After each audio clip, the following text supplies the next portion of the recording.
अस्सलाम वालेकुम dear students, I hope you all are fine. I am your chemistry instructor Shahbaz Ali. My dear students, आज हम chemistry grade 9 का second unit start करने वाले हैं, नेम्ड एज एटॉमिक स्ट्रक्चर। और चैप्टर स्टार्ट करने से पहले आपने आज के लेक्चर के लिए ब्रिजिंग, मुझे यकीन है आपने बड़े आराम से इसको परफॉर्म कर लिया होगा, क्योंकि ग्रेड 7 के अंदर आप इस सारे कॉन्सेप्ट को अच्छे तरीके से पढ़ाए। और आज हमने इस कॉन्सेप्ट को रिकनेक्ट करना है ग्रेड 9 के साथ। टारगेट हमारा बड़ा सिंपल है। हमने क्या करना है आज के लेक्चर में, एक्सप्लेन करना है the structure of atom as a central nucleus containing neutron, proton, surrounded by electrons in shell.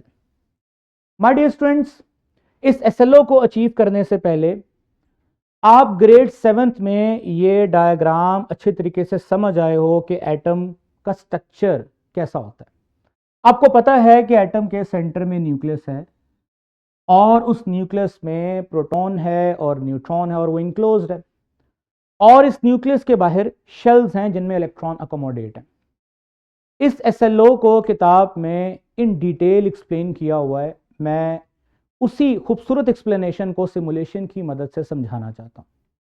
लेकिन पहले मैं चाहता हूं कि आपके बैकग्राउंड नॉलेज में ये बात कंक्रीट रहे कि एक मैटर के अंदर एटम किस लेवल पे में नजर आता है।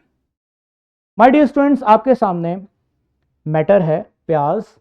इसका मास भी है और ये जगह भी घेरता है। मैं देखना चाहता हूं कि कितना जूम करके देखें कि हम एटॉमिक लेवल पे पहुंच पाएंगे। स्टूडेंट्स, सबसे पहले जब मैं इसको जूम करूंगा तो मैं बायोलॉजिकल लेवल, जो इसका टिश्यू लेवल है, वहां तक पहुंच पाता हूं, और ये काम माइक्रोस्कोप से भी आप कर सकते हो। बट अगर मैं फर्दर इसको मैग्नीफाई करूं विद पावरफुल माइक्रोस्कोप्स, तो मैं इसके सेल्स को देख पाऊंगा और फर्दर सेल ऑर्गेनेलिस को देख पाऊंगा। फर्दर अगर मैं सेल ऑर्गेनेलिस को भी जूम करता हूं तो मुझे ये छोटे छोटे पार्टिकल्स नजर आते हैं। Actually these particles are atoms. तो ग्रुप ऑफ एटम्स आपको यहां नजर आ रहे हैं, डिफरेंट तरह के पार्टिकल्स नजर आ रहे हैं। आप देख पा रहे हो, कुछ रेड हैं, कुछ ग्रीन कलर के नजर आ रहे हैं, कुछ व्हाइट कलर के नजर आ रहे हैं, कुछ ब्लैक कलर में नजर आ रहे हैं। तो बेसिकली दीज आर कंपाउंड। ये टर्म आप छोटी क्लासों में पढ़ के आए हो कि जब डिफरेंट एलिमेंट्स के एटम्स आपस में कंबाइन होते हैं इन अ रेशो, तो हम उन्हें क्या कहते हैं? कंपाउंड कहते हैं। फर्दर अगर मैं इसको जूम करता हूं तो ये आप एक एटम का बेसिक स्ट्रक्चर देख पा रहे हो, जो आप ग्रेड 7 तक पढ़ के आए हो। सेंटर में न्यूक्लियस, बाहर शेल्स, और शेल्स में क्या है? इलेक्ट्रॉन्स है। आई एम श्योर इस सिमुलेशन से आपका ये बैकग्राउंड नॉलेज डेवलप हो चुका है कि कैसे हम एक मैटर को जूम करके एक्सप्लोर करें तो हम कब उसके एटॉमिक लेवल पे पहुंचेंगे। डियर स्टूडेंट्स, किताब में जो इंफॉर्मेशन लिंक की गई है एसएलओ के साथ, हम उसको एक सीक्वेंस के साथ पहले डिस्कस करेंगे। सो इस एक्सरसाइज के बाद हम किताब पे मूव करते हैं। डियर स्टूडेंट्स, आपको आपकी रोजमर्रा जिंदगी में बहुत सारे एलिमेंट्स नजर आते हैं। And what are elements? You know about that, कि एक तरह के एटम्स का जो ग्रुप होता है हम उसको एलिमेंट कहते हैं। जैसे सल्फर है, एक्सप्लोसिव, धमाका केस चीज़ों को बनाने में इस्तेमाल होता है, जिसे हम पटास भी कहते हैं। अगर मैं इसको जूम करूंगा तो मुझे इसके अंदर सल्फर के एटम्स नजर आएंगे, और तो कोई नहीं नजर आएगा। तो ये सल्फर का एलिमेंट है, और एलिमेंट का जो स्मॉलेस्ट पार्ट है हम उसको एक एटम कहते हैं। इसी तरह से आपको आपकी रोजमर्रा जिंदगी में bromine, gold, aluminium, iron, zinc, ये सब चीजें आपको आपकी जिंदगी में नजर आती हैं। ये सब एलिमेंट्स हैं। अच्छा, इनमें से ज्यादातर तो आपको सॉलिड की फॉर्म में नजर आएंगे, बट कुछ ऐसे हैं जो आपको लिक्विड की फॉर्म में भी मिलेंगे, कुछ पाउडर की फॉर्म में भी मिलेंगे, कुछ गैस की फॉर्म में भी मिलेंगे, like oxygen and nitrogen. But आपको रोजमर्रा जिंदगी में आप बहुत सारे एलिमेंट्स के साथ डील करते हैं। एक बड़ा इंपॉर्टेंट क्वेश्चन है, elements are very different from one another. most elements are solids, few are liquid and rest are gases. Sulfur look very different from gold. Gold is different from bromine, colour में भी different है, state में भी different है. Even आप metals की बात करो तो उनमें भी आपको काफ़ी डिफरेंसेस नज़र आते हैं. कुछ लाइट होंगी मेटल्स, कुछ हार्ड होंगी, कुछ फ्लेक्सिबल होंगी. इनके पीछे यानी इनकी इन चेंजेस के अंदर क्या राज है, क्या वजह है कि ये सारे एलिमेंट्स हैं तो एटम से मिलकर बने हैं, क्यों डिफरेंट हैं? तो अगर आप इसको डीप डाउन देखो तो इसके पीछे जो वजह है वो है एटॉमिक स्ट्रक्चर. अब हम इस SLO को इसके साथ इस इंफॉर्मेशन से कनेक्ट करते हैं.